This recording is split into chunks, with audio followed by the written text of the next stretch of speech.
नमस्कार. मी नवनाथ गोडसे ज्ञानक्रांती अकॅडमी पंढरपूर या ठिकाणी संचालक म्हणून काम करत आहे. रयत शिक्षण संस्थेचे कला आणि वाणिज्य महाविद्यालय माढा यांच्या वतीनं कविवर्य कुसुमाग्रज आणि मराठी भाषा गौरव दिनाच्या निमित्तानं हे जे व्याख्यान आयोजित करण्यात आलं, हे व्याख्यान आयोजित करण्याच्या पाठीमागं आपली जी मराठी भाषा आहे त्या भाषेचं गौरव किंवा त्याचं कोड कौतुक करण्याचं काम आज माझ्याकडे दिलेलं आहे. या महाविद्यालयाचे प्राचार्य आदरणीय डॉक्टर सुरेशजी गोरे सर, हा कार्यक्रम ज्यांच्यामुळं आयोजित करण्यात आला किंवा ज्यांची संकल्पना आहे आणि या कार्यक्रमाचं निमंत्रण मला ज्यांनी दिलं ते आदरणीय माझे गुरुवर्य आणि PhDचे मार्गदर्शक माननीय नामदेवजी शिंदे सर, त्याचबरोबर कदम सर आणि राजगुरू सर आणि तुम्ही सर्व विद्यार्थी मित्र. खरं तर आपण बोलतो ती भाषा ही आपली भाषा म्हणून आपणाला आपुलकी असतेच. जगाच्या पाठीवरती जवळजवळ 7,500 भाषा बोलल्या जातात. फक्त एकट्या भारताचाच विचार करायचं झालं तर भारतामध्ये 1600 पेक्षा जास्त भाषा बोलल्या जातात. आता या सगळ्या भाषांचा विचार करायचं झालं तर आपण मराठी भाषेचा गौरव दिन साजरा करतोय. हा गौरव दिन साजरा करत असताना एकच दिवस आपण मराठी भाषेला आठवायचं का? कारण सातत्यानं आपण ज्यावेळी विचार करतो त्यावेळी आपण मराठी भाषेतून एकमेकाशी बोलतो, संवाद साधतो, हसतो, रडतो, अगदी शिव्या देतो, हे सुद्धा सगळं भाषेतून येतं. ज्या माणसांकडे भाषा नसते आणि ज्यांची भाषा समृद्ध नसते अशा माणसांचं आयुष्य हे रटाळ असतं. कारण भाषेनं माणसाला येणाऱ्या काळामध्ये समृद्ध बनवण्याचं काम केलंय. ज्यावेळी माणसांना बोलताच येत नव्हतं त्यावेळी ते खुणांनी एकमेकांशी संवाद साधायचे, एकमेकांशी चर्चा करायचे. आता या चर्चा खऱ्या अर्थानं पोकळ ठरत असतील, कारण या चर्चांचा जर विचार करायचा झाला तर याच्यामध्ये कुठलाही संवाद नव्हता किंवा विचारांची आचाराची देवाणघेवाण नव्हती. ज्यावेळी आपण विचार करतो की भाषेनं नेमकं माणसाला काय दिलं तर भाषेनं माणसाला सुसंस्कृत आणि समृद्ध जीवन दिलं. आपण फक्त एकट्या मराठी भाषेचा विचार करण्याच्या पाठीमागचं कारण असं आहे की जगाच्या पाठीवरती तब्बल 12 कोटी लोक हे मराठी भाषेतून एकमेकांशी संवाद साधतात आणि संवाद साधत असताना एकट्या मराठीचाच इतिहास बघायचं झालं तर इसवी सन पूर्व काळापासून मराठी भाषेमध्ये लेखन करण्यात आलेलं आहे. म्हणजे बरेच इतिहासकार किंवा संशोधक मराठीचा उगम हा संस्कृतमधून झाला किंवा प्राकृतमधून झाला किंवा मग मराठी अस्तित्वात आली असं म्हटलं जातं. हे ज्यांचे त्यांचे संकेत ज्याचं त्याचं हे बघितलं तरी सुद्धा मराठीला एक समृद्ध असा इतिहास आहे आणि समृद्ध इतिहासाचा विचार करत असताना मराठी गेली 2000 वर्ष टिकून राहिली आहे आणि टिकून राहण्याच्या पाठीमागची कारणं जर बघितली गेली तर येणाऱ्या काळानुरूप मराठी भाषेनं स्वतःमध्ये बदल करण्याचं किंवा त्या भाषेला बोलणाऱ्या लोकांनी बदल करण्याचं काम केलंय. आपण ज्यावेळी विचार करतो की भाषेचं खरंच मग स्वरूपामध्ये विचार करायचा झाला तर मला जो विषय देण्यात आलेला आहे तो आहे तंत्रस्नेही मराठी.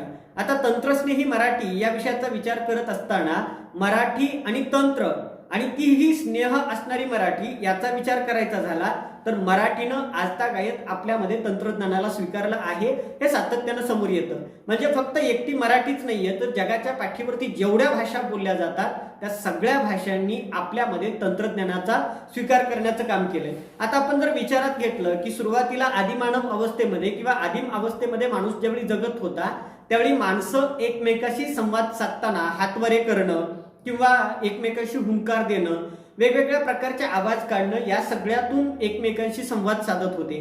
हे संवाद साधले जात असताना हुंकार टाकणं असेल, ओरडणं असेल, हातवारे करणं असेल, या सगळ्याच्या पाठीमागं पण कुठंतरी तंत्र होतं आणि त्या तंत्रातून एकमेकाशी संवाद साधण्याचं काम केलंय. आता आपण तंत्रज्ञान म्हटलं की तंत्रज्ञानाचा संबंध हा वैज्ञानिक युगाशी येतो आणि वैज्ञानिक युगाशी येताना तंत्र आलं की यंत्र आलं.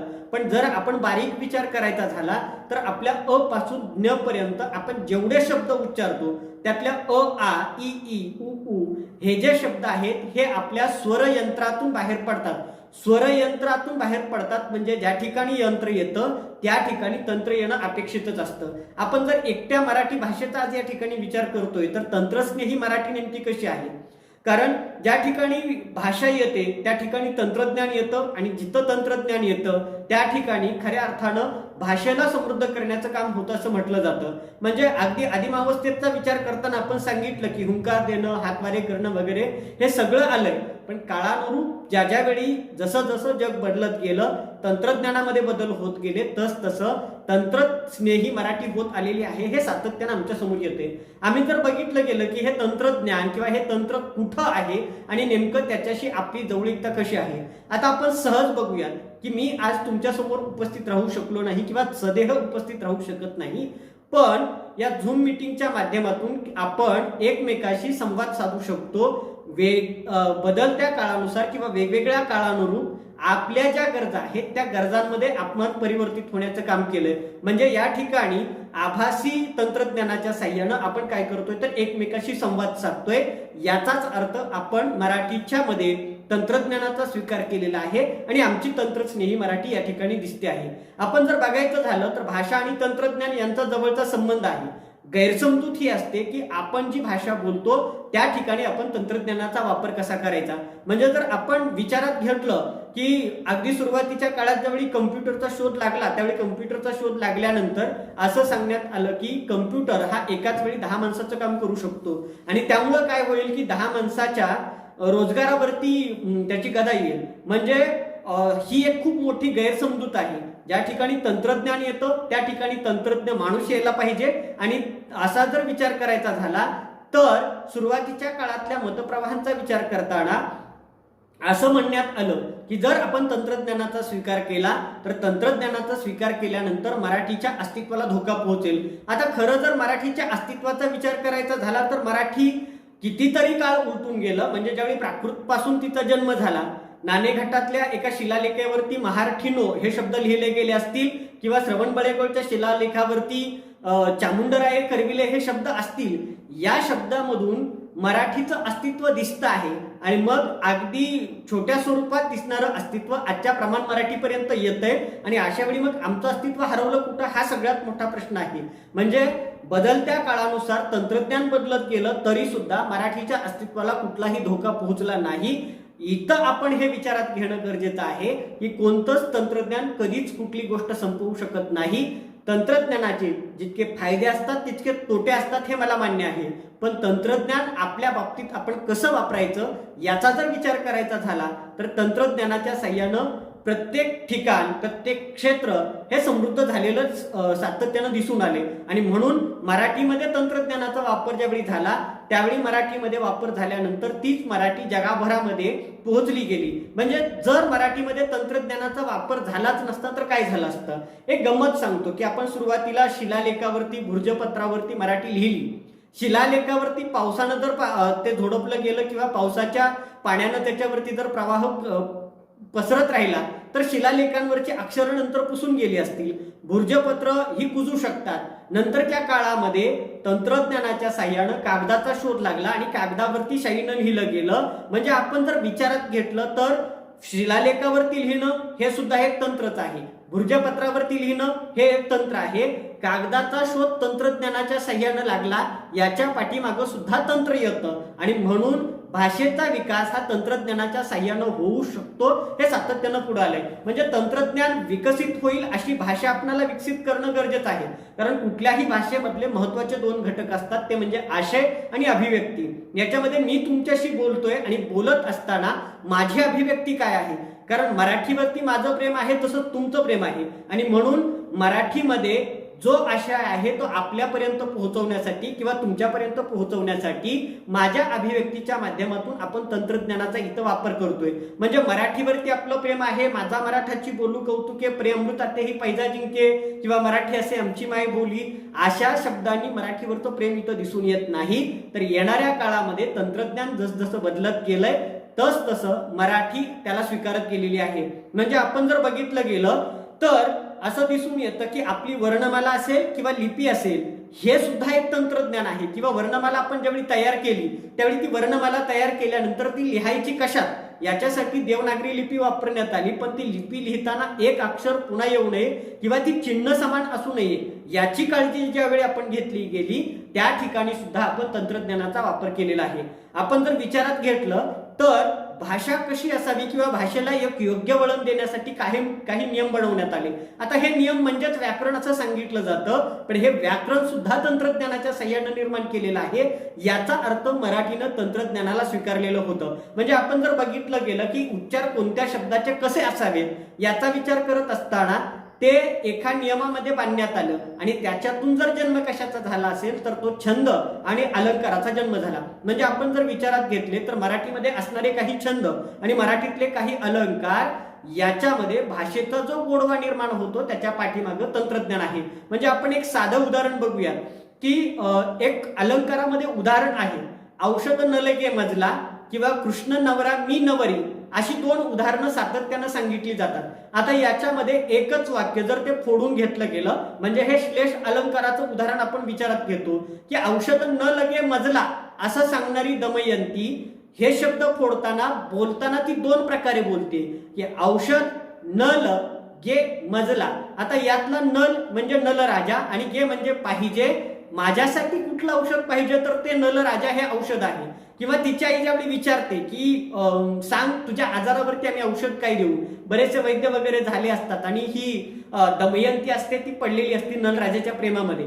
आणि मग आई ज्यावेळी विचारते ना की तुला औषध काय पाहिजे किंवा तुझ्या आजारावरती उपचार काय आहे, त्यावेळी कुठलीही मुलगी म्हणजे त्या काळामध्ये तसं ती सांगू शकत नसेल की माझं नल राजावरती प्रेम आहे आणि म्हणून मला त्याच्याशी लग्न करायचंय, माझ्यासाठी नल हेच औषध आहे असं तिला सांगायचं असताना ती स्पष्टपणे बोलू शकत नाही की माझ्यासाठी नल औषध आहे. मग याच्यामध्ये कवी कल्पना असेल किंवा लेखकांची कल्पना असेल, ते लिहिताना लिहितात की औषध न लगे मजला, मला औषध लागणार नाही, पण तिथं ती सांगून टाकते की मला कोण पाहिजे, नल राजा हेच औषध माझ्यासाठी पाहिजे.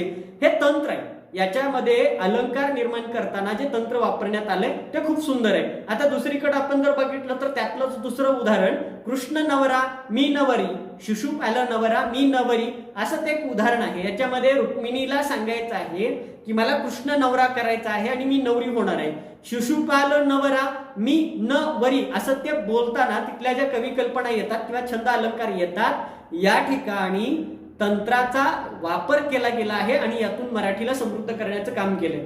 आपण ज्यावेळी बघतो की भाषेमध्ये यांचा सातत्यानं वापर कसा करण्यात आला, तर तंत्राचा वापर करत असताना वेद आणि पुराण ही सुरुवातीच्या काळामध्ये मौखिक होती आणि मौखिक असणाऱ्या वेद पुराणांना सर्वसामान्य लोकांपर्यंत पोहोचवणं हे गरजेचं असताना एखाद्या माणसानं लिहिलं म्हणून मग ते दुसऱ्यापर्यंत हस्तांतरित कसं करायचं किंवा संक्रमित करायचं, तर याच्यासाठी पाठांतर करण्यात आलं. मग ते पाठांतर करण्याचं सुद्धा एक तंत्र आहे. म्हणजे एखादी माहिती आपल्या मेंदूमध्ये साठवून ठेवायची आणि ती पुन्हा काय करायची आहे, दुसऱ्याला सांगायची आहे. याच्या पाठीमागचं तंत्र, याच्या पाठीमागचं कौशल्य जर विचारात घेतलं गेलं तर इथं सुद्धा आम्हाला तंत्र दिसून येतं. आता आधुनिक काळामध्ये आपण ज्यावेळी येऊन पोहोचलोय त्यावेळी आता हे सगळं झालं तंत्राच्या, यंत्राच्या, व्याकरणाच्या बाबतीमध्ये. पण आधुनिक काळात आपण आल्यानंतर आपण ज्यावेळी संगणकाकडे बघतो त्यावेळी संगणकावरती आज गुगल सर्च जर करायचं झालं तर तिथं आपल्याला मराठी भाषेचा जो पर्याय आहे तो पर्याय देण्यात आलेला आहे. मग हे सगळं तंत्रज्ञानापर्यंत पोहोचलंय. म्हणजे तुमच्या मोबाईलच्या कळफलकावरती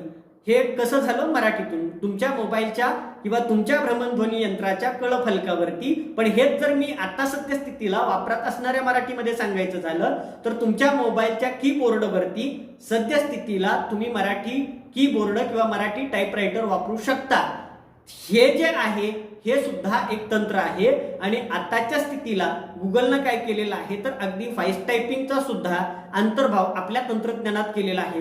म्हणजे आपण इथपर्यंत व्यवहारामध्ये वापरण्यात येणाऱ्या गोष्टींमध्ये तंत्राचा वापर होतो हे सांगितलं. पण हे तंत्राचा वापर होत असताना गटेनबर्गनं जो छपाई यंत्राचा शोध लावला, तो छपाई यंत्राचा शोध प्रत्येक भाषेसाठी किंवा भाषा विकसित होण्यासाठी आणि समृद्ध होण्यासाठी पूरक ठरलेला आहे हे सांगावं लागेल.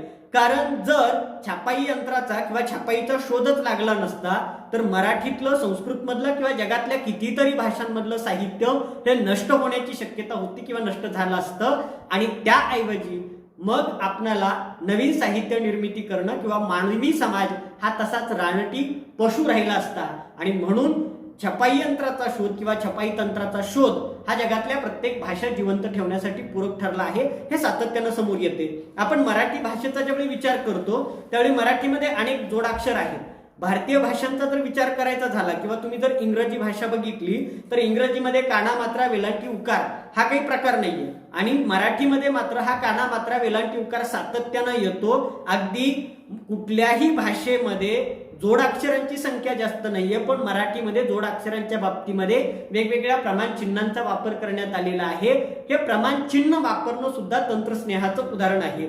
आपण हे सगळं बघत असताना आपण ज्यावेळी आधुनिक युगामध्ये पोहोचलोय, म्हणजे 1991 नंतर आपण जागतिकीकरणाचा स्वीकार केला.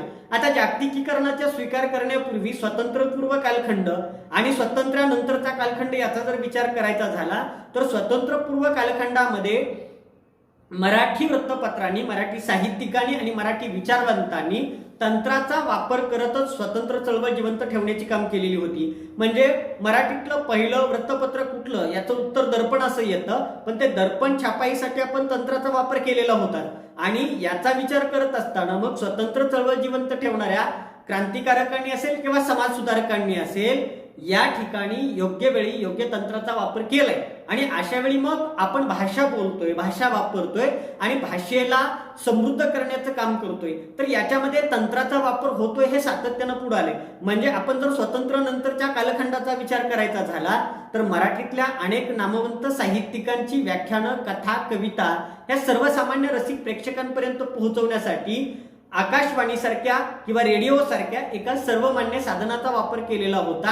आणि हे वापर करताना त्या तंत्राचा वापर करून मराठीतले अनेक लेखक प्रसिद्ध झाले होते हे आमच्या समोर येतं. म्हणजे दूरचित्रवाणींचा किंवा दूरचित्र वाहिन्यांचा ज्यावेळी काळ सुरू झाला त्यावेळी ही माणसं प्रत्यक्षामध्ये बघायला मिळाली. म्हणजे बऱ्याच वेळा असं असतं की सेलिब्रिटी किंवा जी माणसं मोठी असतात ती माणसं बघण्याचं काम प्रेक्षक लोक करत असतात. आणि अशा वेळी मग त्यांचा चेहरा दिसावा याच्यासाठी बरेच लोक धडपडताना दिसतात किंवा त्यांच्या बरोबर आपण काय करावं, एखादा सेल्फी घ्यावा, त्यांच्याबरोबर फोटो काढावा अशा इच्छा असतातच. ज्या काळामध्ये ही माणसं दिसणं किंवा पडद्यावरती दिसणं एवढं असायचं तर त्या काळामध्ये तंत्रज्ञानाच्या सहाय्यानं अगदी टीव्हीवरती, पेपरामध्ये ही माणसं आपल्याला दिसत होती. या ठिकाणी आपण तंत्राचाच वापर केलेला आहे. आणि तंत्राचा वापर करत असताना त्यांच्यावरती असणारा जो जीव आहे किंवा त्यांच्याबद्दल असणारा जो गोडवा आहे तो गोडवा आपण तंत्रज्ञानाच्या माध्यमातून मराठीला समृद्ध करण्यासाठी वापरलाय हे आमच्या समोर येतं. आता जर विचार करायचा झाला तर महाराष्ट्रामध्ये आपण मराठीच्या वेगवेगळ्या बोलीभाषांचा वापर करताना दिसतो. आता त्यात पण दोन भाषांचा वापर वेगवेगळ्या पद्धतीनं दिसतो आहे की बहुजनांची भाषा आणि अभिजनांची भाषा किंवा प्रमाण भाषा आणि ग्रामीण भाषा. हे जरी भाषिक भेद असले तरी प्रमाण भाषा म्हणून सगळीकडे भाषा वापरताना दिसतोय. आणि म्हणून प्रत्येक भाषा बोलत असताना प्रत्येक भाषेमध्ये मातृभाषेचं किंवा मायबोलींचं आणि बोलीभाषेचं अस्तित्व टिकणं हे गरजेचं असतं. एकट्या महाराष्ट्राचा भौगोलिक परिस्थितीचा जर विचार करायचा झाला तर महाराष्ट्राच्या भौगोलिक परिस्थितीचा विचार करताना महाराष्ट्रामध्ये दर 12 मैलावरती भाषा बदलली जाते असं म्हणतात. म्हणजे आपण मुंबईमध्ये हिंदी मिश्रित मराठी त्या ठिकाणी आपल्याला बघायला मिळते. कोकणी असेल, पुणेरी असेल, सोलापुरी असेल, सातारा, सांगली, कोल्हापुरी असेल, खानदेशी असेल, अहिराणी असेल, मालवणी असेल, कोरकू असेल, माडिया गोंड असेल, विदर्भी असेल किंवा मराठवाड्यातली भाषा असेल, अशा वेगवेगळ्या प्रकारच्या त्या ठिकाणच्या भाषा ह्या आपल्याला दिसून येतात. पण या भाषांचं एक तंत्र एकत्रित करण्याचं प्रमाण भाषेच्या माध्यमातून साध्य झालंय हे आम्हाला प्रकर्षानं लक्षात येतं. आणि म्हणून मराठी भाषेतलं जेवढं साहित्य ज्या ज्या भाषेमध्ये आलं, जशा बोली भाषांमध्ये आलं ते तशा पद्धतीनं प्रकाशित करण्याचं काम झालं. आणि म्हणून आज सद्यस्थितीला आपण ज्यावेळी विचार करतो त्यावेळी जगाच्या पाठीवरती खूप सारे देश आहेत, त्या ठिकाणच्या भाषा आहेत आणि त्या भाषांचा विचार करताना एक ओरड प्रत्येक ठिकाणी दिसून येते. आणि ती ओरड अगदी मराठीमध्ये पण येते हे आम्हाला सत्य स्वीकारावं लागेल. कारण महाराष्ट्रामध्ये आणि जगामध्ये जर विचार करायचा झाला तर महाराष्ट्रामध्ये 12 कोटी लोक मराठी भाषेचा वापर आपल्या जीवन व्यवहारामध्ये करतात. जगभरामध्ये बोलल्या जाणाऱ्या भाषांच्या बाबतीमध्ये मराठी भाषा ही जगातली 15व्या क्रमांकाची भाषा आहे. एवढा मोठा भाषिक गट असताना सद्यस्थितीला आपण काय करतोय तर आपली मराठी भाषा स्वीकारायची सोडून तिचा थोडासा तिरस्कार करताना दिसतोय. म्हणजे इंद्रजित भालेरावांची एक खूप सुंदर कविता आहे. त्या कवितेतलं एक कडवं मी तुम्हाला या ठिकाणी सांगेन की इंद्रजित भालेराव म्हणतात की ज्यानं मायचा पदर सोडून भलत्याचाच धरला पदर, अशाची माईनं कधीच केली नाही कदर. आज नेमकं महाराष्ट्रामध्ये तेच होतंय. कारण महाराष्ट्रातली मराठी मुलं मराठी शाळेत शिकण्याऐवजी इंग्रजी माध्यमांच्या इंग्रजी आंटीच्या शाळेत शिकतात आणि त्या ठिकाणी इंग्रजी आंटीच्या जीन्सला ते पदर शोधण्याचं काम करतायत आणि मराठीला मात्र दूर लोटलं जाते. आणि याच्यामधल्या जर वर्गाचा विचार करायचा झाला तर आर्थिक स्थैर्य असेल किंवा खोटा मोठेपणा असेल याच्या कारणामुळं इंग्रजी माध्यमांच्या शाळांमध्ये स्वतःची मुलं घालण्याचं प्रमाण वाढतंय. आता याच्यामुळं खूप मोठं नुकसान येणाऱ्या काळामध्ये होणार आहे आणि हे येणारं नुकसान कधीच कुणी भरून काढणार नाही. याचा विचार करायचा झाला तर जे स्वतःला सुशिक्षित समजतात, श्रीमंत समजतात किंवा ज्यांचं प्रेस्टीज मोठं आहे अशी लोक आहेत, यांनी खऱ्या अर्थानं भाषेला गाळात घालण्याचं काम केलंय. हा आरोप मला इथं करणं गरजेचं वाटतं. म्हणजे आपण ज्यावेळी विचार करतो की इंग्रजी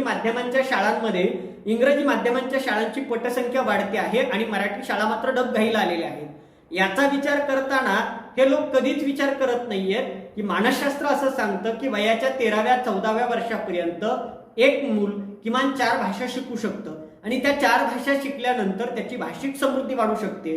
म्हणजे एकीकडं इंग्रजी शिक्षण का याचा विचार करत असताना बरेच लोक त्याचं समर्थन करताना सांगतात की इंग्रजी ही ज्ञानभाषा आहे. पण जगाच्या पाठीवरती गेलं तर जगामध्ये सर्वाधिक इंग्रजी बोलणाऱ्या लोकांचा देश कुठं असेल तर तो भारतातच आहे. म्हणजे इंग्रज लोक सुद्धा त्यांच्या देशात एवढा इंग्रजीचा वापर करत नाही, हे आमच्या समोर येते. चीन असेल, जपान असेल, रशिया असेल, जर्मनी असेल, ऑस्ट्रेलिया असेल, ही सगळी राष्ट्र त्यांच्या भाषेमध्ये स्वतःचं मातृभाषेतलं शिक्षण देण्याचं काम करतात आणि भारतामध्ये मात्र आज इंग्रजी शाळांचं पेव फुटलंय. हा आरोप करताना आम्हाला हे सातत्यानं दिसून येतंय की इंग्रजी माध्यमांच्या शाळांमध्ये शिकणारी मुलं ज्यांची मातृभाषा मराठी असते आणि त्या भाषेमध्ये शिकत असताना त्यांना शिकवणारे जे शिक्षक आहेत ते शिकवणारे शिक्षक पण मराठीच असतात, पण त्यांचं मराठी हे शिकवण्यापुरतं इंग्रजी होतं आणि विद्यार्थ्यांबरोबर संवाद साधताना मात्र ते मराठीत येतं. आणि त्यामुळे अशी द्वैभाषिक सरमिसळ किंवा ज्याला भाषिक मिसळ, भेळमिसळ असा शब्द वापरता येईल, अशी भेळमिसळ करण्याचं काम इंग्रजी माध्यमांच्या शाळातून होतंय. आणि याचे परिणाम काय व्हायला लागले तर कोणतीच भाषा योग्य पद्धतीनं न बोलणारी मुलं आज घरामध्ये दिसायला लागली. लॉकडाऊनच्या काळामध्ये मुलं बाहेर पडू नयेत याच्यासाठी बऱ्याच पालकांनी आपल्या टीव्हीच्या माध्यमावरती कार्टून सुरू केल्या. अगदी माझ्या घरातलं उदाहरण सांगायचं झालं तर माझ्या भावाचा मुलगा बोलत बोलत बऱ्याच हिंदी, इंग्रजी आणि मराठी शब्दांचं एक वाक्य तयार करतो, ज्याचा अर्थ लावत असताना माझी आई असेल, माझी भावाची बायको असेल किंवा भाऊ असेल, यांना तो अर्थ लागत नाही. बऱ्याच वेळा तो मला पण लागत नाही. पण हे भाषेचं एक नवतंत्र येत असताना आम्ही भाषा लुप्त होण्याच्या मार्गाकडे येतोय, हे मला इथं सांगायचं आहे. म्हणजे भाषेमध्ये तंत्रज्ञानाचा वापर करताना तंत्रज्ञानाला वेगळ्या तंत्रज्ञानाची जर जोड दिली गेली तर त्या ठिकाणी भाषेवरती त्याचं अतिक्रमण होतंय आणि ते अतिक्रमण होत असताना मराठीचं अस्तित्व संपून चाललंय. म्हणजे याच्या पाठीमागचं सगळ्यात मोठं कारण कोणतं असेल तर त्याच्या पाठीमागचं कारण जरी घेतलं तरी तिथं पण तंत्र येतं. कारण माडवी म्हण हे एक यंत्र आहे आणि त्याच यंत्राला तंत्रज्ञानाची जोड देताना माणूस मराठीचा दुस्वास करत इंग्रजीला स्वीकारतोय. ही जी मानसिकता आहे ना, ही मानसिकता सुद्धा त्या गोष्टीला कारणीभूत आहे की जेणेकरून आपण इंग्रजी माध्यमातून शिकलो तर आपल्याला खूप चांगलं समजलं जाईल किंवा आपल्या मुलांना खूप चांगलं समजलं जाईल. हा जो गोड गैरसमज आहे तो गोड गैरसमज पब्लिक स्कूलमध्ये अगदी ठासून धरला गेलाय आणि त्याच्यामुळं मराठी मात्र शेवटच्या घटका मोजताना दिसते आहे. किंवा मराठी असे आमची माय बोली, लाभले आम्हास भाग्य मी बोलतो मराठी, असं ज्या ठिकाणी म्हणतो त्याच मराठीच्या घरामध्ये, आमच्याच घरात आमची मराठी हाल सोसते असं म्हणण्याची वेळ आलेली आहे. आणि मग अशा वेळी मला गेल्या काही दिवसांपूर्वी इरफान खान यांचा एक चित्रपट आलेला होता हिंदी मीडियम नावाचा. तर त्या हिंदी मीडियम चित्रपटामध्ये स्वतःच्या मुलाला इंग्लिश मीडियम मध्ये घालण्यासाठी ते गर्भश्रीमंत कुटुंब अगदी दारिद्र्य रेषेचं कारण करतं, एका घरामध्ये जाऊन राहतं आणि इंग्रजी माध्यमातल्या शाळांमध्ये जे शिक्षण दिलं जातं त्याच्यातून विद्यार्थी घडू शकत नाही. अगदी हिंदी मीडियमच्या शाळांमध्ये विद्यार्थ्यांना परिपूर्ण करण्यासाठी खेळ असेल, संगीत असेल, नृत्य असेल हे शिकवलं जातं. जर त्या शाळांमध्ये शिक्षण योग्य प्रकारे दिलं गेलं तर विद्यार्थी डेव्हलप होऊ शकतो. हा विचार तिथून बाहेर देण्याचं काम केलं होतं. म्हणजे इंग्लिश मीडियम आणि हिंदी मीडियम असे 2 चित्रपटाचे भाग आले. ते नंतर आपण तो चित्रपटाचा विषय बाजूला टाकू. पण हे मराठी कुटुंबांमध्ये होते कारण अगदी कमी शिकलेल्या, जास्त शिकलेल्या घरांमधली मुलं ही इंग्रजी माध्यमांच्या शाळांमध्ये जात आहेत. त्या ठिकाणचा असणारा आकर्षक चकचकीतपणा, स्कूल बसचा असणारा संस्कृती आणि नंतर इंग्रजी बोलतोय. म्हणजे जर बरंच विचारात घेतलं तर इंग्रजी माध्यमात शिकलेल्या 90% मुलांचं कन्व्हर्सेशन हे इंग्रजीतून होऊ शकत नाही. आणि जर आपण मराठी भाषेतल्या मुलांचं बघितलं गेलं तर त्यांचे संवाद मात्र मराठीतून होऊ शकतात. आता मी या ठिकाणी बोलत असताना बऱ्याच इंग्रजी शब्दांचा वापर करतोय, पण तो इंग्रजी शब्दाचा वापर करणं अपरिहार्य आहे का? तर ते तसं पण नाहीये. आणि म्हणून आम्हाला येणाऱ्या काळामध्ये आम्हाला तंत्रज्ञानाचा स्वीकार करायचा आहे, पण तंत्रज्ञानाचा स्वीकार करत असताना आमची मराठी कशी तंत्रस्नेही होऊ शकते याचा विचार करायचा आहे. म्हणजे जर आपण सौदी अरेबियाचं उदाहरण बघितलं तर सौदी अरेबियाच्या भाषेचं कुठलंही अस्तित्व नव्हतं. त्यांची लिपी अस्तित्वात होती, पण तो भाषिक गट लहान होता. त्यांनी गुगलवरती दबाव आणून त्यांच्यासाठी गुगलवरती सौदी अरेबियन भाषा निर्माण करण्याचं काम केलं आणि त्यातून त्यांची भाषा टिकली. हे जर बघितलं गेलं तर त्या ठिकाणी त्यांनी तंत्रज्ञानाचा स्वीकार केलाय. आपण जर बघितलं गेलं तर आजच्या घडीला तंत्रज्ञान भाषेच्या बाबतीमध्ये कसा विचार करतं याचा विचार करताना माझ्यासमोर सातत्यानं आलेला विचार हा आहे की 1991 नंतर आपण जे जागतिकीकरण स्वीकारलं, त्या जागतिकीकरणानंतर जग सगळं जवळ आलं. म्हणजे करलो दुनिया मुठ्ठी में असेल किंवा हे विश्वची माझे घर असेल, अशा ज्या काही संकल्पना आहेत त्या संकल्पनातून भ्रमणध्वनी यंत्र असेल, कम्प्युटर असेल, संगणक असेल, या सगळ्या माध्यमातून जग जवळ येत असताना जगाच्या माध्यमातून विचार करत असताना तो बाजारपेठेचा विचार करण्यात आलेला आहे. म्हणजे तंत्रज्ञान भाषेकडे वळवायचं कारण काय याचं उदाहरण जर सांगायचं झालं तर मराठी भाषेतून किती लोक बोलतात, म्हणून मग मराठी टाइपरायटर किंवा त्यालाच आपण कळफलक म्हणतो, तो कळफलक तयार करणं, मराठी भाषा तुमच्या गुगलवरती आणणं, त्याच्याबरोबर संगणकामध्ये तिचा वापर करणं, तसे कीबोर्ड तयार करणं. याचा अर्थ तंत्रज्ञान हे नेहमी बाजारपेठेचाच विचार करतं. तुम्ही कोणत्या भाषेमध्ये कसं बोलता किंवा कशा बाबतीमध्ये वागता आणि त्यानुसार मागणी तसा पुरवठा या अर्थानं तंत्रज्ञान जगाला पुरवठा करण्याचं काम करतं. आणि मराठीच्या बाबतीमध्ये मात्र अलीकडल्या काळामध्ये हेच दिसून येतंय की फेसबुकवरती मराठी असेल, त्यानंतर ट्विटरवरती मराठी असेल किंवा येणाऱ्या कोणत्याही सोशल मीडियावरती मराठीचा वापर ज्यावेळी होतो, तो वापर होत असताना त्या भाषिक लोकांनी त्याचा स्वीकार करण्यासाठी किंवा ते तंत्रज्ञान वापरण्यासाठी म्हणून त्या ठिकाणी मराठी भाषेचा अंतर्भाव करण्यात आलेला आहे. म्हणजे तिथं सर्वसामान्य किंवा सर्वमान्य अशी इंग्रजी भाषा असताना एखाद्या माणसाला जर मराठी चांगलं समजत असेल तर तो माणूस मराठीतूनच तिथं टाईप करेल. म्हणजे बरेच लेखक, विचारवंत किंवा चांगले सेलिब्रिटी लोक आपल्या मातृभाषेतून आपले विचार त्या माध्यमातून मांडण्याचा विचार करतात आणि म्हणून तंत्रज्ञानाला भाषेच्या साह्यानं बदलण्याची वेळ त्या ठिकाणी त्या तंत्रज्ञानावरती आली आहे. म्हणजे जर त्यांनी असं म्हटलं असतं की आम्ही सगळं इंग्रजीतूनच वापरणार, तुम्हाला ते तंत्रज्ञान वापरायचं आहे किंवा ते यंत्र वापरायचं आहे की नाही हे तुम्ही ठरवा, तर अशा वेळी लोकांनी त्याचा तिरस्कार केला असता, त्याला नकार दिला असता. म्हणजे नोकियाच्या बाबतीमध्ये नवीन तंत्रज्ञानाला किंवा नवीन आव्हानाला त्यांनी स्वीकारलं नाही आणि म्हणून त्यांचं तंत्रज्ञान बाजारामध्ये टिकू शकलं नाही. भाषेच्या बाबतीमध्ये सुद्धा तंत्रज्ञान तेच विचार करतं, पण तंत्रज्ञान माणसाच्या मानसिकतेचा किंवा ती भाषा बोलणाऱ्या माणसाच्या पद्धतीने विचार करत नाही, तर तंत्राची बाजारपेठेतली गरज काय आहे त्या बाजारपेठेच्या गरजेनुसार त्याचा विचार करतं. म्हणजे चीन हा जगातला सर्वात मोठा एक्सपोर्टर देश म्हणून ओळखला जातो की जो निर्यातक आहे. तर आज चीन मधली तब्बल 2000 मुलं ही मराठी भाषेचा अभ्यास करतात, एकमेकाशी मराठीतून संवाद साधतात. याच्या पाठीमागचं कारण काय असेल तर त्यांचा माल बाजारात विकताना जर एखाद्या मराठी भाषिक मुलाला ते काम दिलं गेलं तर ते काम किंवा तो व्यवहार लवकरात लवकर होऊ शकत नाही. त्याच्याऐवजी एखादा चीनमधून आलेला मुलगा जर मराठीतून बोलून त्याचं मार्केटिंग करत असेल तर महाराष्ट्रातल्या एखाद्या मराठी मुलाला जो रोजगार मिळणार आहे तो रोजगार त्या ठिकाणी थांबू शकतो आणि आपल्यातल्याच एका मुलाला रोजगार मिळू शकतो. हा एवढा बारीक विचार तंत्रज्ञानानं महत्वाचं म्हणजे बाजारपेठेनं केलाय आणि म्हणून तंत्रज्ञान हे नेहमी बाजारधार्जीनं राहिलेलं आहे. आणि अशा वेळी महाराष्ट्रातल्या प्रत्येक माणसानं जर मराठीत बोलण्याचा आग्रह धरला तर तंत्रस्नेही मराठी व्हायला वेळ लागणार नाही. म्हणजे मराठीमध्ये तंत्रज्ञानाचा वापर करायचा झालं तर आज आपण तंत्रज्ञानाचा वापर करत असताना जी पुस्तकं वाचतो त्या पुस्तकामध्ये काही पुस्तकांच्या किमती एवढ्या भरमसाठ असतात की ती पुस्तकं आपल्याला विकत घेणं शक्य नसतं. अशा काळामध्ये प्रकाशक संस्थांनी म्हणजे मेहता पब्लिशिंग हाऊस सारख्या मोठ्या संस्थांनी त्यांची पुस्तकं ई बुक स्वरूपात आणायला सुरुवात केली. नाममात्र किंमत देऊन तुम्ही ती PDF खरेदी करायची आणि त्यातून आपली वाचनाची हौस भागवायची.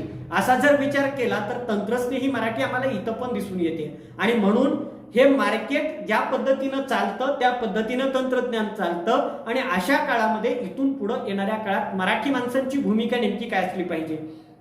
म्हणजे समोरचा रिक्षावाला मराठी असला तरी सुद्धा आपण त्याला लगेच हिंदीतून बोलतो की यहा चलेगा क्या किंवा कितना रुपया लेगा.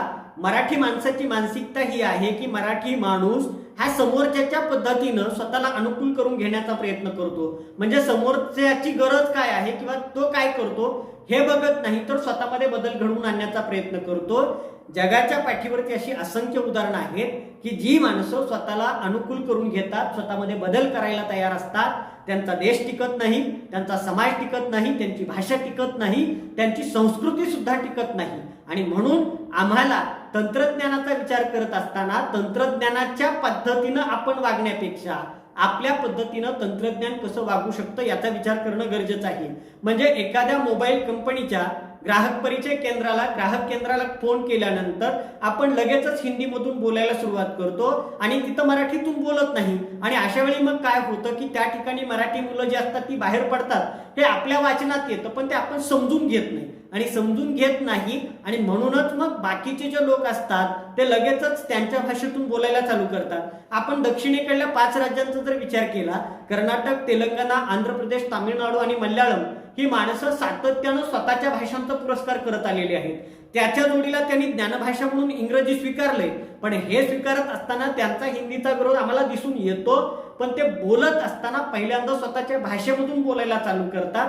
ते कधीही हिंदीतून किंवा इंग्रजीतून चालू करत नाहीत. मात्र मराठी माणसं पहिल्यांदा लगेचच एकतर हिंदीतून चालू करतात, ज्यांचं हिंदी हे इंग्लिश किंवा मराठी मिश्रित हिंदी असतं तशा पद्धतीनं चालू करतात. आणि याचे परिणाम असे होतात की मग इथं मराठी बोललं जात नाही तर आपण का बोलावं असा विचार सातत्यानं समोर येतो. आता याला काही राजकीय बैठका पण देण्यात आल्या की राजकारणासाठी मराठीच्या अस्मितेचा सातत्यानं आणि वारंवार वापर केला जातो. तो वापर जर आपण विचारात घेतला गेला तर त्याच्यामध्ये नंतर मराठीचं काय होतं हे कधीच विचारात घेत नाही. गाड्यावरती, दुकानाच्या पाट्यांवरती किंवा टपरींवरती मराठी नावं असावीत असा अट्टहास करणारे राजकीय नेते, राजकीय कार्यकर्ते, राजकीय पक्ष मराठी शाळा कोलमडून पडत आहेत याच्याकडे दुर्लक्ष करतात. ही खऱ्या अर्थानं दुर्दैवाची गोष्ट आहे. आणि म्हणून आम्हाला आमचं तंत्रज्ञान आमच्या पद्धतीनं कसं बदलवता येईल याचा विचार येणाऱ्या काळामध्ये करायचा आहे. कारण मराठी भाषेचा जर विचार करायचा झाला तर मराठी भाषा टिकू शकते कुठं तर ती मराठी माध्यमांच्या शाळातून. आणि मराठी माध्यमांच्या शाळातून जर टिकवायची असेल तर आपल्यासारख्या सुज्ञ माणसांनी आपल्या घरातली, आपल्या परिवारातली, आपल्या कुटुंबातली मुलं ही मराठी शाळांमध्ये नेणं घालणं गरजेचं आहे. याच्या पाठीमागचं कारण खूप मोठं आहे की माझ्याकडे 10,000 रुपये भरायची ऐपत आहे म्हणून मी माझा मुलगा इंग्रजी माध्यमाच्या शाळेत घालतो, तुम्हाला त्याची काही अडचण आहे असे विचारणारे पालक ज्यावेळी मला भेटतात त्यावेळी मी दुसरी बाजू असं सांगतो. म्हणजे हा एक खूप सोशल विषय आहे की जर समजा तुमच्या शेजारी राहणारे एक गरीब कुटुंब आणि तुम्ही जर श्रीमंत असाल, तुमचा मुलगा इंग्लिश मीडियमच्या शाळेमध्ये जातो आणि तो गरीब घरचा मुलगा मराठी माध्यमाच्या शाळेमध्ये जातो, त्यावेळी दोघांमधली तफावत तो मुलगा सातत्यानं कम्पेअर करत असतो. तो तुलना करतो की आपल्या वडिलांकडे पैसे नाहीयेत म्हणून आपण मराठी माध्यमाच्या शाळेत जातोय आणि त्याच्या वडिलांकडे पैसे आहेत म्हणून तो स्कूल बसमधून इंग्लिश मीडियमच्या शाळेमध्ये जातोय. इथं आपण आर्थिक विषमता, आर्थिक दरी दाखवून देण्याचं काम करतोय. आणि अशा वेळी ज्या पालकांकडे पैसा भरपूर आहे त्यांनी जर 10,000 रुपये खर्च करण्याच्या ऐवजी 5,000 रुपये मराठी माध्यमांच्या शाळांसाठी खर्च केले, देणगी दिली आणि स्वतःचा मुलगा जरी मराठी माध्यमांच्या शाळेमध्ये घातला, त्या ठिकाणी शाळा सुधारण्यासाठी प्रयत्न केले गेले तर त्यांचा मुलगा आणि गरीब घरातला मुलगा यांच्यामधली जी विषमता आहे, जी दरी आहे किंवा इथून पुढे येणारी मानसिकता आहे ती मानसिकता बाजूला पडू शकते.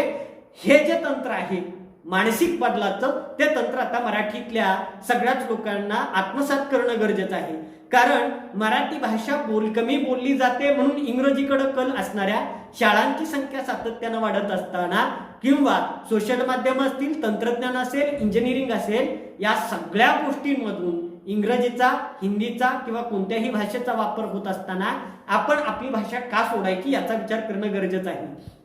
मी बऱ्याच कार्यक्रमांमध्ये बघितलं, जर्मनीचे राष्ट्राध्यक्ष, रशियाचे राष्ट्राध्यक्ष बोलत असताना ते त्यांच्या जर्मन आणि रशियन भाषेतून बोलतात आणि म्हणून एकदा मी सहज बघितलं की तो दुभाषी आहे, त्यांना बोलता येतं, आणि मग याचं कारण काय असावं? किंवा आपले पंतप्रधान नरेंद्र मोदी बोलत असताना जागतिक व्यासपीठावरती हिंदीतून बोलतात आणि मग त्यांची हेटाळणी होते की त्यांना इंग्रजी बोलता येत नाही. पण याच्या पाठीमागं व्लादिमीर पुतीन यांनी सांगितलेलं होतं की मी जर रशियन भाषेतून बोलण्याऐवजी इंग्रजी भाषेतून बोललो तर त्या ठिकाणी माझ्या रशियन भाषेमध्ये इंग्रजी शब्दांची सरमिसळ होईल आणि येणाऱ्या काळामध्ये जी समृद्ध रशियन भाषा आहे ती समृद्ध रशियन भाषा याच्यामध्ये इंग्रजी मिश्रित रशियन झाल्यानंतर त्या ठिकाणी आमच्या भाषेचं अस्तित्व संपून जाऊ शकतं. एवढा मोठा विचार जागतिक पातळीवरती नेतृत्व करणारी लोक करतात, आपण तो विचार का करत नाही? हा विचार करणं गरजेचं आहे. म्हणजे तंत्राच्या बाबतीमध्ये विचार करायचा झाला तर आता भाषा शुद्धीकरणाच्या बाबतीमध्ये बोलणं मला गरजेचं वाटतं. कारण भाषा शुद्धीकरणाच्या बाबतीत बोलत असताना 16व्या शतकातला मी ज्यावेळी विचार करतो त्यावेळी छत्रपती शिवाजी महाराजांनी त्यांच्या राज्याभिषेकानंतर मराठीमध्ये जेवढे फारसी, उर्दू आणि पोर्तुगीज शब्द मिसळलेले होते त्या शब्दांना मराठीमधले पर्यायी शब्द देण्याचं काम केलेलं होतं आणि मराठीच्या भाषा शुद्धीकरणाची चळवळ हातात घेतली होती. आता स्वराज्यामध्ये ही भाषा शुद्धीकरणाची चळवळ हातात घेण्याचं कारण काय असावं? तर त्याच्या पाठीमागं मराठी भाषेचं, माणसाचं आणि समाजाचं अस्तित्व टिकलं जावं हा विचार त्या काळात असावा. नंतरच्या काळामध्ये सावरकरांनी सुद्धा तो प्रयत्न केलेला होता आणि 1960 नंतर ज्यावेळी महाराष्ट्र राज्य साहित्य संस्कृती मंडळाची स्थापना झालेली असेल किंवा ज्ञानकोश मंडळाची स्थापना झालेली असेल, सातत्यानं मराठीमध्ये संशोधन करून मराठी शुद्ध करण्याचा प्रयत्न करण्यात आलेला आहे. आता आपण जर बघितलं गेलं तर जीवन व्यवहारामध्ये बोलत असताना अभिजनांची भाषा आणि बहुजनांची भाषा यातला फरक दिसून येतो. म्हणजे शुद्ध भाषा आणि ग्रामीण भाषा किंवा ज्याला गावंढळ भाषा म्हटलं जातं, तर तो भाषेतला जो फरक आहे तो फरक या ठिकाणी मिटला पाहिजे किंवा त्यातली दरी बंद झाली पाहिजे. म्हणजे आपण ज्यावेळी तंत्रज्ञानाचा वापर करतोय त्यावेळी तंत्रज्ञानाचा वापर करताना भाषेच्या बाबतीमध्ये येणाऱ्या काळामध्ये तंत्र हे भाषेच्या अंगाने गेलं पाहिजे. म्हणजे आपण जर कोर्टामध्ये गेलो तर कोर्टामधली तिथली जी भाषा असते ती भाषा एका वेगळ्या उंचीची असते. जर आपण डॉक्टरांकडे आलो तर डॉक्टरांची मराठी किंवा तिच्यामध्ये इंग्रजी असेल तर ते वेगळ्या पद्धतीचं असतं.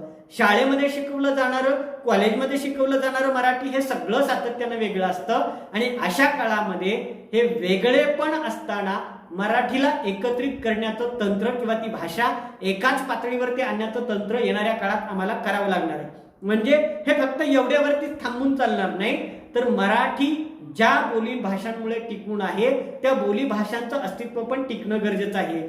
कोरकू असेल, गावली असेल किंवा माडिया गोंड असेल, या भाषांच्या लिपी अस्तित्वात नाही. ह्या फक्त मानवामध्ये बोलल्या जाणाऱ्या भाषा आहेत आणि ह्या जगामध्ये लुप्त होण्याच्या मार्गावरती असणाऱ्या भाषा आहेत. आणि अशा काळामध्ये या भाषांचं अस्तित्व येणाऱ्या काळात टिकवून ठेवणं गरजेचं आहे. कारण हे टिकवून ठेवण्याचं तंत्र त्याला जर आपण जोडलं गेलं तर निश्चितपणे त्या भाषा टिकू शकतात. आणि म्हणून तंत्राच्या कलानं येणाऱ्या काळामध्ये आपली भाषा आपण परावर्तित केली पाहिजे.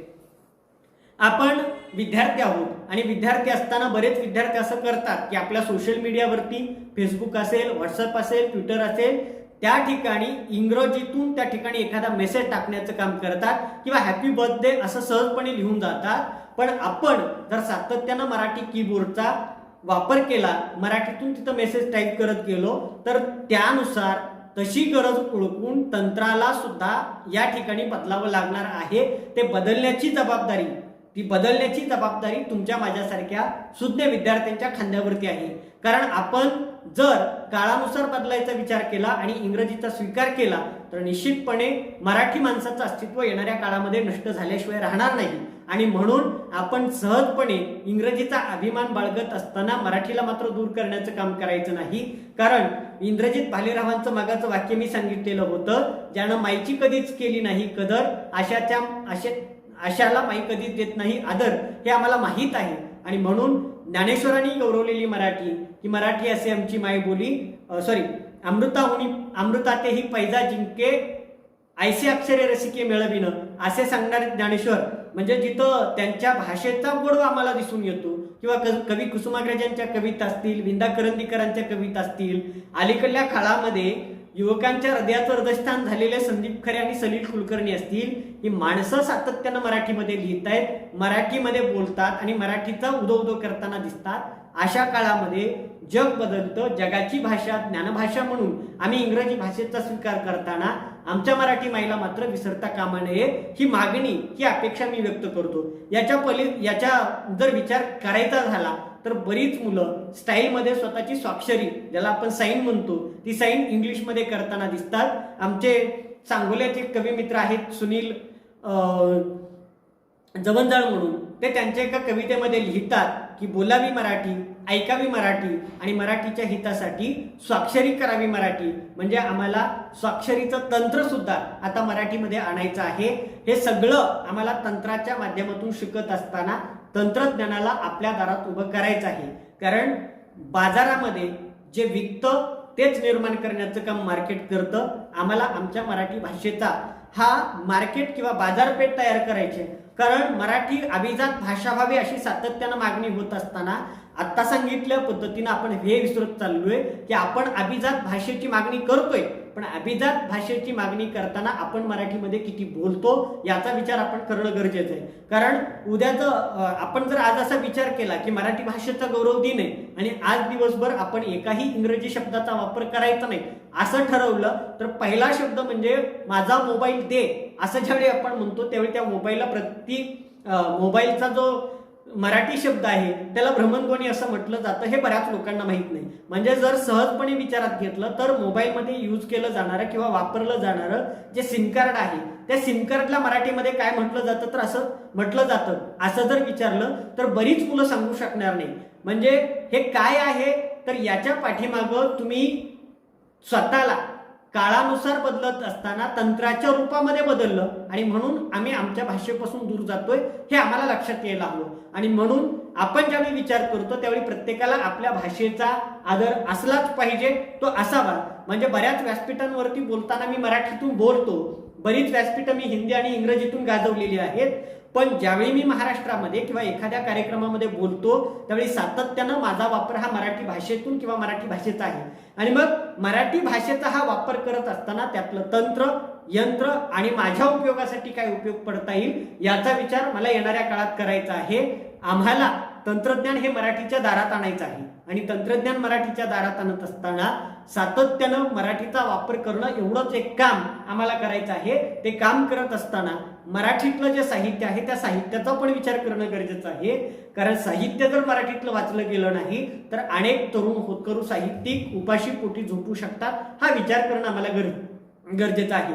म्हणजे मराठीतल्या खूप सुंदर कविता आहेत, त्या कवितांचा विचार करणं आम्हाला गरजेचं आहे. खूप सुंदर कादंबऱ्या आहेत, त्या कादंबऱ्या जर आपण वाचत राहिलो तर मराठी समृद्ध होऊ शकते. कारण ज्ञानाचं जर दार खुलं करायचं असेल तर आपल्या भाषेतून आपण सुंदरपणे बोलू शकतो, व्यक्त होऊ शकतो. हे व्यक्त होण्याचं साधन आहे. म्हणजे जर एखाद्या माणसाला बोलत असताना राग आला आणि तुमच्या अंगावरती कुणीतरी पाणी टाकलं, पायावरती पाय दिला तर तुम्ही इंग्रजीमधून शिव्या देता. त्या इंग्रजीमधून शिव्या दिल्यानंतर त्या माणसाला काहीच वाटत नाही. अगदी एक साधी गोष्ट सांगतो, तुमच्याकडून जर चूक झाली तर तुम्ही पटकन सॉरी म्हणून जाता, पण तेच जर मराठीतून म्हणायला लावलं की मला क्षमा करा तर त्यावेळी मात्र स्वतःला गिल्टी फील होतं. मराठी वापरण्याचं हे सगळ्यात मोठं कारण आहे. कारण आपल्याला पश्चातापाची भावना होणं हे जे तंत्र आहे किंवा ही भावना जी आहे ती भावना आपल्या भाषेतून होऊ शकते, इतर भाषेतून होऊ शकत नाही. कारण तो पश्चाताप व्यक्त करताना मला क्षमा करा हे वाक्य ज्यावेळी आपण बोलतो ना त्यावेळी ती अंतःकरणापासून आलेली भावना असते, पण स्वारी म्हणताना ते अगदी बरोबरच असतं आणि त्यामुळं मग ते समोरच्या माणसाला पण ते पटत नाही. आणि म्हणून आम्हाला आमच्या भाषेचा आदर करणं, आमच्या भाषेतून बोलण्याचं तंत्र विकसित करणं आणि जगाला त्या पद्धतीतून बोलायला भाग पाडणं हे येणाऱ्या काळासाठी गरजेचं आहे.